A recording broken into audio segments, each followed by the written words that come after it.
नमस्कार। कैसे हैं आप? इस देश में अभिव्यक्ति की आज़ादी के नाम पर कुछ भी होगा। सरकार और सिस्टम ऐसे लोगों को आप कुछ भी नहीं करेगी। भारत के प्रधानमंत्री नरेंद्र मोदी अमेरिका यात्रा पर थे और अमेरिका में नरेंद्र मोदी के स्वागत में पलकें बिछाई वहां की सरकार थी। पहली बार मोदी अमेरिका सरकार के विशिष्ट अतिथि के रूप में गए थे। अमेरिका ने पलक पावड़े बिछाए। प्रधानमंत्री मोदी का सम्मान देश का सम्मान था। लेकिन जब हमारे प्रधानमंत्री 3 दिन की अमेरिकी यात्रा पर थे तो वहां की सड़कों पर एक तस्वीर दिखाई दी। भारत में यूएपीए एक्ट के तहत गिरफ्तार, सुप्रीम कोर्ट तक से जमानत रिजेक्टेड उमर खालिद की तस्वीरें सड़कों पर गाड़ियों में बड़े बड़े बैनर के साथ घूम रहे थे और उस तस्वीर में यह मांग की गई थी अमेरिकी राष्ट्रपति से कि जो बिडेन आस्क मोदी से पूछो कि उमर खालिद जेल में क्यों है।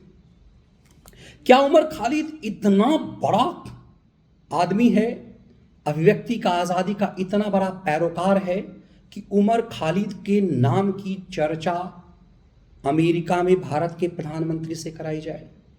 इसका मतलब साफ है कि उमर खालिद बहुत छोटा जो यहां समझा जा रहा है, सचमुच वो छोटा नहीं है।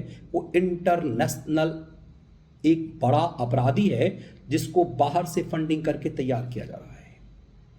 उमर खालिद जेएनयू से पढ़ा। भारत तेरे टुकड़े होंगे इंशाअल्लाह इंशाअल्लाह का जो नारा 2015 में लगा था नरेंद्र मोदी की सरकार के आने के बाद, उमर खालिद उसकी अगुवाई कर रहा था और उसी समय उमर खालिद चर्चा में आया। उसी समय उमर खालिद के साथ कन्हैया कुमार जो जेएनयू का उस समय प्रेसिडेंट था वो भी चर्चा में आया। टेलीविजन चैनलों में इसे टुकड़े टुकड़े गैंग कहा जाने लगा और यही उमर खालिद आगे आकर दिल्ली दंगे का मुख्य सरगना बना। दिल्ली हाईकोर्ट ने उमर खालिद के लिए कहा कि ये मास्टरमाइंड है। इसके साथ साथ दिल्ली दंगा में सरजील इमाम और आम आदमी पार्टी के पार्षद ताहिर हुसैन को दिल्ली हाईकोर्ट ने दिल्ली दंगे का मुख्य अपराधी माना और जमानत देने से इनकार कर दिया। इन सबको सुप्रीम कोर्ट तक से जमानत नहीं मिली। जिस उमर खालिद को सुप्रीम कोर्ट तक से जमानत नहीं मिली, उस उमर खालिद के जमानत को लेकर के दिल्ली के प्रेस क्लब ऑफ इंडिया में एक प्रेस कॉन्फ्रेंस का आयोजन किया गया। इस प्रेस कॉन्फ्रेंस के आयोजन में जो मुख्य वक्ता था वो एनडीटीवी से निकाला गया या एनडीटीवी से बाहर हुआ रवीश कुमार, जो प्रणय जेम्सराय का सबसे बड़ा चेला था, सबसे बड़ा सरगना था, जो एंटी मोदी गैंग में एक चेहरा बनाया गया, जिसे रेप्सडोमेन मैग्सेसे अवार्ड दिया गया ताकि वो छुट्टा भारत के खिलाफ साजिश कर सके और जब कभी भी वो भारत के खिलाफ साजिश करे और उसे उसके ऊपर कार्रवाई हो तो इंटरनेशनली भारत सरकार को बदनाम किया सके कि मैग्सेसे अवार्डी को भारत सरकार ने गिरफ्तार कर लिया है। मैग्सेसे अवार्ड देकर के रवीश कुमार का कद बढ़ाया गया। उस रवीश कुमार को जो नाली खरंजे की रिपोर्टिंग करता था, एकाएक उसका चेहरा बड़ा बनाया गया। उस रवीश कुमार ने फर्जी स्टोरियों की लाइन लगा दी। उसने भारत के गृह मंत्री, उस समय भाजपा जो अध्यक्ष थे, उस व्यक्ति को लेकर के एक फर्जी खबर चलवाई। पहले एक कारवां मैगजीन में खबर चली, उसके बाद एनडीटीवी पर कि जज लोया जो अमित शाह के मामले की जांच कर रहे थे, उनकी मौत को हत्या बताने की साजिश की गई और इस पर उसके खिलाफ कोई कार्रवाई नहीं की गई। दिल्ली दंगा मामले में जो एक और एक्यूज्ड है यूएपीए में बंद, जो शाहरुख खान, जिसकी तस्वीर आई थी कि वो पिस्टल चला रहा था पुलिस पर, उस शाहरुख को अनुराग मिश्रा बना दिया। तो क्या दिल्ली दंगा में का मास्टरमाइंड रवीश कुमार भी था? इसीलिए रवीश कुमार का सेंटीमेंट उमर खालिद के लिए है। जिस प्रेस कॉन्फ्रेंस को रवीश कुमार संबोधित कर रहा था, उस प्रेस कॉन्फ्रेंस में उमर खालिद का बाप भी था। उमर खालिद का बाप इस प्रेस कॉन्फ्रेंस का आयोजक में से था और उमर खालिद के बाप का महिमा मंडन लगातार रवीश कुमार ने किया। कासिम इलियास उमर खालिद का बाप जो है वो सिमी का एक्टिव मेंबर रहा। दिल्ली दंगा मामले में वह भी चार्जशीटेड है, उसका भी चार्जशीट में नाम है। मतलब उमर खालिद के पिता कासिम इलियास रसूल का नाम भी इस मामले में है। उसी के साथ प्रेस कॉन्फ्रेंस में बैठा हुआ था। रवीश कुमार ने इस प्रेस कॉन्फ्रेंस में लगातार ये कहा कि नेशनल मीडिया नहीं आई है। रवीश कुमार ने इस प्रेस कॉन्फ्रेंस में लगातार भारत की जुडिशियरी का मजाक उड़ाया, कहा कि जजों के अंदर दिल नहीं है, ये जो है काट के हो चुके हैं। जरा सा एक एक चीज जरा सुनिए रवीश क्या कह रहा है।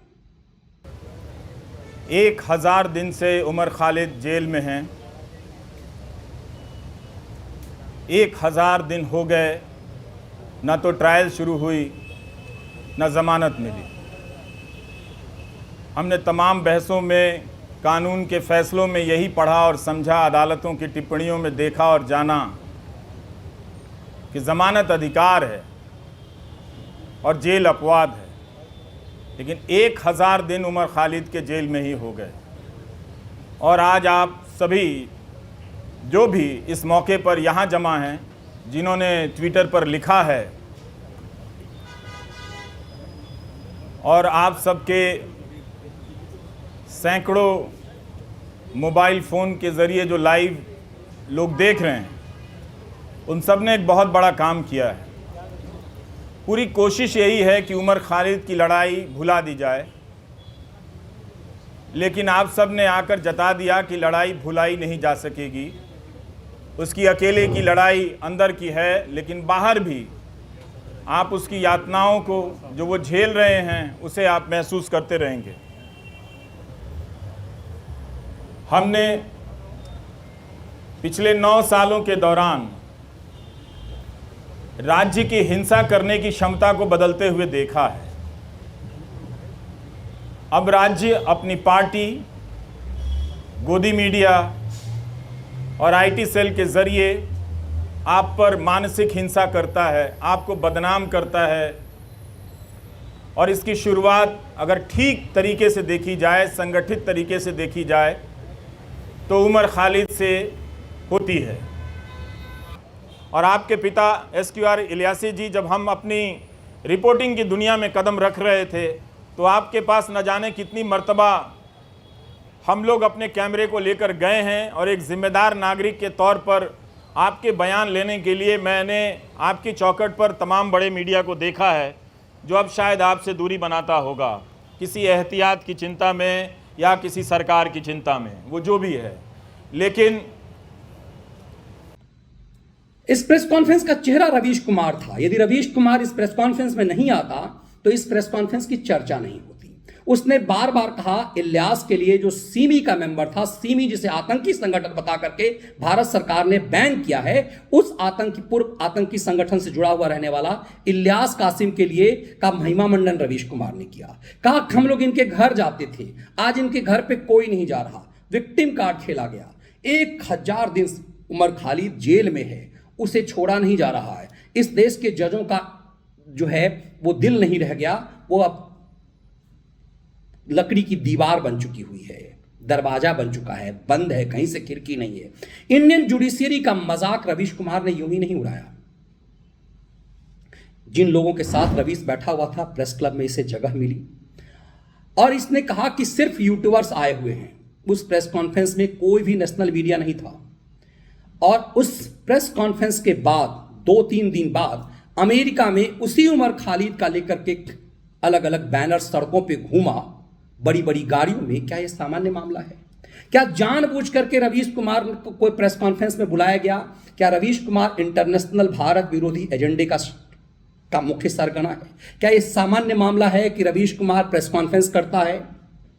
उस अपराधी के लिए UAPA में बंद है, उस अपराधी के लिए जिसको देश की सुप्रीम कोर्ट ने भी जमानत नहीं दी, उस अपराधी के लिए जिसे दिल्ली हाई कोर्ट ने मास्टरमाइंड माना।